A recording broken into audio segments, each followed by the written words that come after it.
So the most common mistake made by really experienced aquarists is forgetting Principle 8.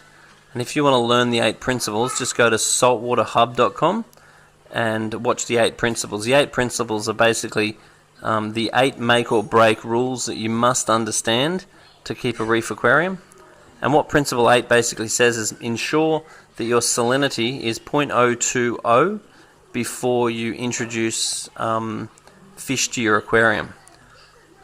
So most people run their reef aquariums about 0.024, even 0.025, because the invertebrates actually prefer a higher salinity, but the fish have got a osmoregulation system which requires a lot of the fish's energy, a lot of its molecular energy, because a fish only gets a certain amount of molecular energy, and that energy has to be divided up amongst its immune system, its osmoregulation system, which is the balance of salt within the body, its digestive system, its all the different systems that the fish actually has.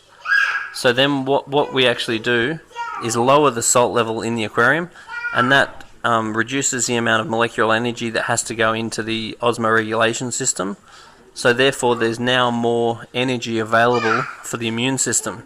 So we find that we have a lot less problems with parasitic problems and pathogen problems, whether it be white spot and all them, and they themselves are actually invertebrates as well, so they prefer higher salinity too. So if you get a fish from a higher salinity and put in a lower salinity, they can tolerate the change very, very easily. If you get a fish from low salinity and put in high salinity, then the osmoregulation system has to work in overdrive. So therefore there's now more energy being required by the osmoregulation system, so therefore there's less of the fish's molecular energy available for the fish's immune system. So the body slime doesn't get produced as well, and the antigens, which should be combating those pathogens, don't have the energy that they require to function properly because the osmoregulation system's sapping it out. And at the same time, this is when the fish are new and the fish are quite stressed, so a lot of their energy is also going to the respiration system and the fish's fight or flight system. So there's a huge imbalance of the energies within the fish when a fish is new. So if you get the fish and put it in lower salinity, then its osmoregulation system's using less energy, therefore more energy is available for the fish's immune system, therefore the body slime is produced better, therefore the antigens, which are controlling the pathogens, are produced better.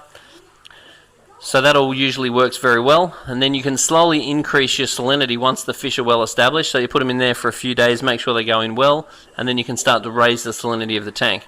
And the way that you do that is take a bit of water out of the aquarium, dissolve a bit of salt in it, and then tip it back into the aquarium. And if you can just raise 1 or 2 degrees a day, then that's perfect, and the fish will handle that increase very nicely.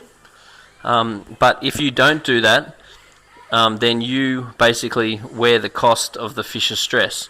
So if we catch if the fish is caught by the collector at 0.025, then it goes into 0.020, no big drama. Then the antigens are not working as well because the fish is stressed and its immune system will be suppressed. But at the same time as that, in the lower salinity, the pathogens are disadvantaged as well, because the invertebrate pathogens, which are trying to make the fish sick, don't like the low salinity. So therefore it sort of evens out a little bit.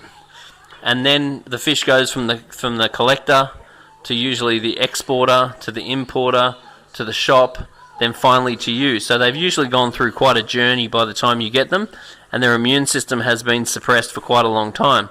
And then if you go and throw them in your reef aquarium with a high salinity, then you can have a major problem.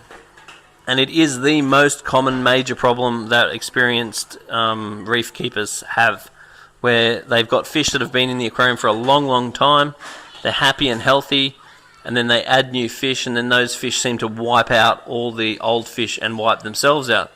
And the reason why that happens is because the fish itself is full of pathogens which are capable of making the fish sick, and they've been in low salinity, so they've therefore been suppressed. Then you put them into high salinity. The parasites love the higher salinity environment, So the parasites start to go crazy and reduplicate like crazy, and all your parasites have got various life cycles where they're on the fish, then they fall off the fish, they go onto a hard surface, they reduplicate by hundreds or thousands or whatever the species is, and then they come back looking for a new host.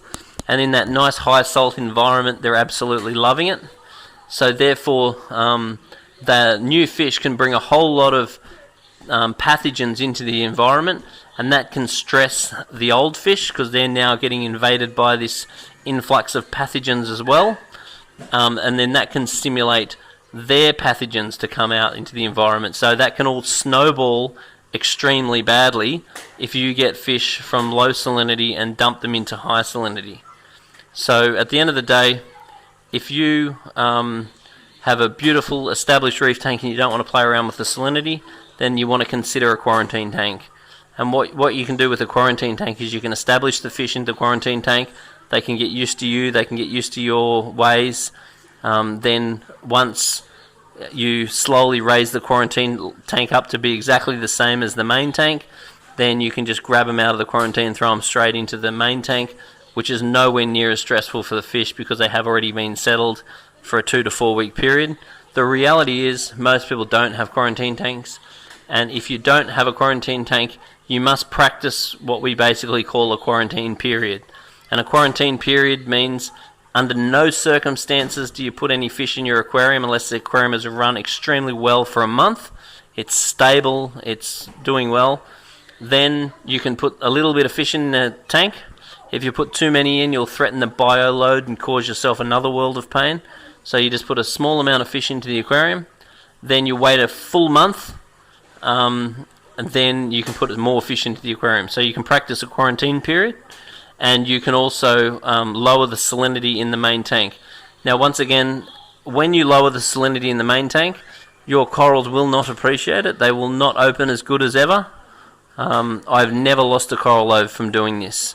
Even acroporas, all the different corals, they're the most sensitive to salinity drops. And so therefore you can drop the salinity relatively slow or at your own pace. Prepare yourself for the fish. Once your salinity is down, you then can add the fish, and then at your pace you can slowly raise the salinity back up again. You're not shocking anyone, because the shock, the instant change, is the main problem, because fish actually have no natural ability to handle change, because the fish come from the ocean, which is the largest ecosystem in the world. The most stable ecosystem in the world, takes up 77% of the Earth's surface area. So therefore, the animals that inhabit it can't handle change. Unlike freshwater fish, which come from lakes and rivers, which are comparatively tiny, that experience really large seasonal fluctuations. So anyway, also with another thing with experienced keepers too, is they often have either uncalibrated refractometers, or they have old hydrometers. It's important to take your hydrometer to the shop every now and then and get them to cross-check it with several that are at the shop to make sure that they haven't aged, because hydrometers do actually age, and you will get faulty readings with them after a while. So once again, if you are an experienced hobbyist, it never hurts every now and then to either have another watch on my DVD, your instructional marine aquarium guide, or jump on www.saltwaterhub.com and just refresh yourself with those 8 rules, because providing you do remember those 8 rules, then you'll find your tank goes well, because every time the tank stuffs up, you'll find that it's just one of those principles that seems to always cause the problem. So once again, I believe that the biggest problem that experienced aquarists encounter is overlooking principle 8, which is salinity. Anyway, put a comment down the bottom and tell us what you think.